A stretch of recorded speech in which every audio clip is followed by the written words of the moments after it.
Welcome to the HFL Report, your one-stop spot for news, updates, and stories about the HFL because you have no other choice. I'm your host, Phil Inott. As always, we are wrapping up week 9 of the NFL season as we speak, which means we are creeping closer and closer to some big things on the horizon and crowning our 4th champion.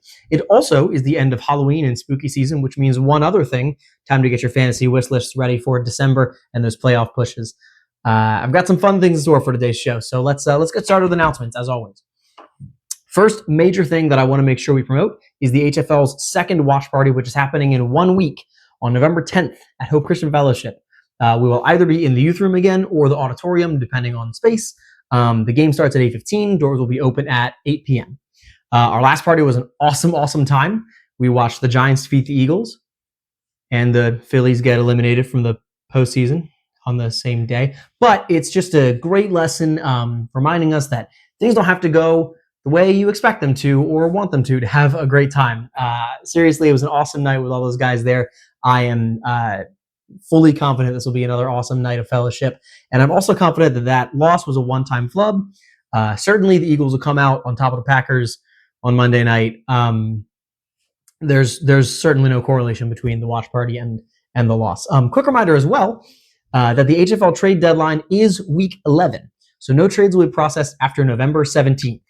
If you've been eyeing a guy for a trade, trying to put a deal together, you better start getting on that because he will not be available for too much longer. So just a reminder about that before we get too close to it. All right, moving along. Let's dig into some of the storylines going around the league right now. First things first, Jared Cody, manager of the District 5 Mighty Ducks, is currently undefeated through 9 weeks of fantasy football. That is an insane achievement. I want to congratulate Mr. Cody on that. You know, I always hear talk about commentator curse and, you know, not talking to a guy while he's pitching a perfect game and all that. I think that is a load of malarkey. I want to talk about it. I think it's awesome. It needs to be talked about. I think he's been great. He's mostly dodged the injury bug. He's been putting up huge scores week in, week out. What? What's that? He's losing as we're recording this? Oh, like bad, like he's got no shot. He lost a running back and a tight end last weekend this week.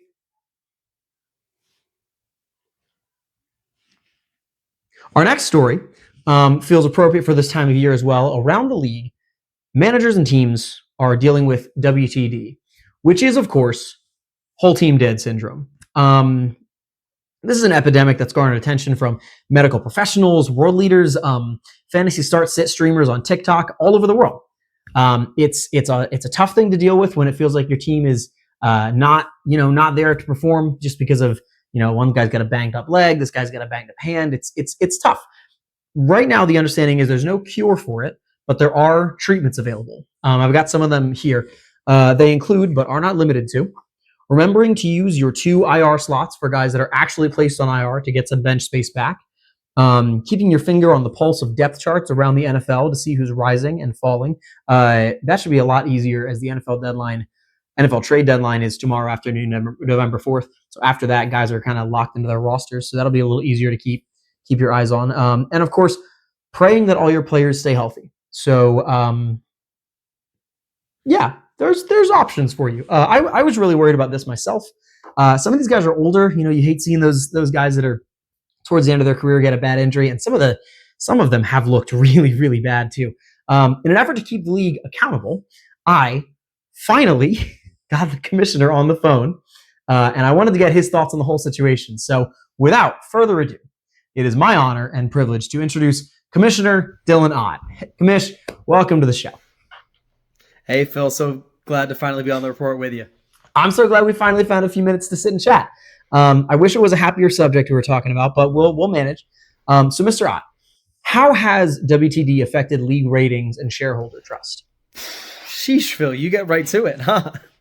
I'll say this from a finance perspective, the league's doing okay. Luckily, we're not in any trouble there. Shareholders and everybody are all right. From a ratings perspective, I think a lot of fans and folks involved in the league just want to see less injury news, and I get that, but I think they also understand it's kind of part of what we do here with this game. If anything, we've actually seen a lot more excitement around a historically kind of lull period, this sort of 5 to 9 week stretch here. because guys have to, keep their foot on the gas and know what's going on to really make things happen. So you'd say that the injury bug has been good for the HFL? No. I never said that. I'm Don't just put messing words with in my you, mouth, Commish. Phil. We all know that's not what you meant. I do want to ask though: have there been teams coming to you looking for compensation or deal just because of the amount of guys getting injured on their squads? Yeah, there's been a couple. I won't name names to keep things kind of private, but there's a few teams not happy with how the injury bug has hit them. I don't blame them.